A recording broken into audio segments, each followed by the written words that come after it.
आज हम Indian pharma sector का एनालिसिस करेंगे। पिछले कुछ दिनों से आपने Laurus lab, Neuland labs, Divis lab और सुवेन फार्मा जैसे कई फार्मा कंपनीज़ के नाम सुने होंगे।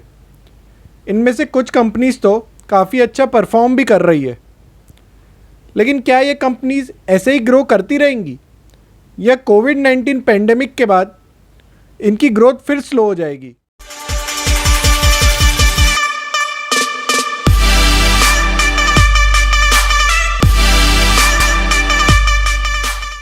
इस वीडियो में हम इसी बात को डिस्कस करेंगे कि इंडियन फार्मा स्टोरी अगले 5-10 साल तक परमानेंट रहेगी या टेम्पररी।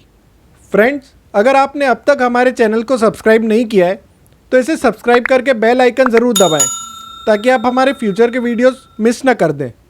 इंडियन फार्मा इंडस्ट्री, जो वर्ल्ड की one of the largest pharma industries है, में ऐसी काफ़ी कंपनीज प्रेजेंट हैं जो ड्रग डेवलपमेंट के अलग अलग स्टेजेस में स्पेशलाइजेशन रखती है। फॉर एग्जांपल, डिवाइस और Neuland API active pharmaceutical ingredients की हाई क्वालिटी मैन्युफैक्चरिंग में इन्वॉल्व है, जो वर्ल्ड की सारी टॉप कंपनीज़ को मेडिसिन मैन्युफैक्चरिंग के लिए as a raw material supply किया जाता है। वहीं लॉरस और सिंजीन क्रैम्स एंड सीडीएमओ यानी कॉन्ट्रैक्ट रिसर्च एंड मैन्युफैक्चरिंग और contract development and manufacturing services में स्पेशलाइज करती है। यानी बाकी फार्मा कंपनीज़ इनसे कॉन्ट्रैक्ट में low cost research, drug development और मैन्युफैक्चरिंग करवाती है, क्योंकि उनके पास इतना इंफ्रास्ट्रक्चर या स्किल्ड मैन पावर नहीं होता जो इतने कम कॉस्ट में ये कर पाए। और तीसरी है सिप्ला और डॉक्टर रेड्डीज जैसी मल्टीनेशनल कंपनीज़, जिनकी मेडिसिन्स इंडिया और फॉरेन की फार्मेसीज़ में डायरेक्टली कस्टमर्स को बेची जाती है। इसलिए इंडिया को पूरे वर्ल्ड की फार्मेसी ऐसे ही नहीं कहा जाता। फ्रेंड्स, अगर आपको हमारा वीडियो पसंद आ रहा है तो ज़ोर से एक लाइक बटन ज़रूर दबा दें।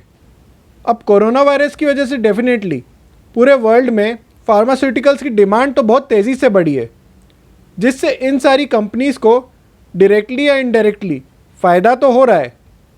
लेकिन इसके अलावा एक और फैक्टर है जो इंडियन कंपनीज़ के लॉन्ग टर्म ग्रोथ प्रॉस्पेक्ट्स बढ़ाकर उन्हें फ़ायदा पहुंचा रहा है। वो है चाइना प्लस वन पॉलिसी। मतलब चाइना से निकले कोरोना वायरस, जिसने पूरी दुनिया में तबाही मचा दी है और न जाने कितनी जानें ली हैं, इसने वर्ल्ड में उसके खिलाफ हेटरेट काफ़ी बढ़ा दी है। इसलिए ये सारी कंट्रीज़ और कंपनीज़ एक अल्टरनेटिव की तलाश में है और इंडिया इसका बेस्ट अल्टरनेटिव निकल कर सामने आया है। इसलिए इन सारी कंपनीज़ ने चाइना पर से डिपेंडेंस हटाकर इंडिया से इंपोर्ट करना चालू कर दिया है। और दो सबसे इम्पॉर्टेंट चीज़ें जो इंडिया के फेवर में जाती है वो है एक स्टेबल डेमोक्रेटिक गवर्नमेंट और वर्ल्ड मार्केट में फार्मास्यूटिकल्स का लो कॉस्ट प्रोड्यूसर होना। इसी वजह से इंडियन फार्मा स्टोरी टेम्पररी नहीं बल्कि अगले 5-10 साल के लिए एक परमानेंट स्ट्रक्चरल स्टोरी है, जिसकी वजह से इस सेक्टर की काफ़ी कंपनीज़ अपने प्रॉफिट्स को आसानी से 15 से 20% से ग्रो कर सकती है, वो भी लंबे समय तक। इसलिए इन्वेस्टर्स को फार्मा सेक्टर की अंडर वैल्यूड कंपनीज़ की ओर डेफिनेटली ध्यान देना चाहिए। It's a massive opportunity that warrants your attention. So friends, अगर आपको इस वीडियो से कोई भी नई चीज़ सीखने को मिली है तो अपने फ्रेंड्स एंड फैमिली से इसे शेयर ज़रूर करें और हमें कमेंट सेक्शन में ये भी बताएं कि हमारा अगला वीडियो किस स्टॉक या सेक्टर पर होना चाहिए। डेफिनेटली हमारा अगला वीडियो उसी पर होगा। मिलेंगे अगले हफ्ते। Thank you.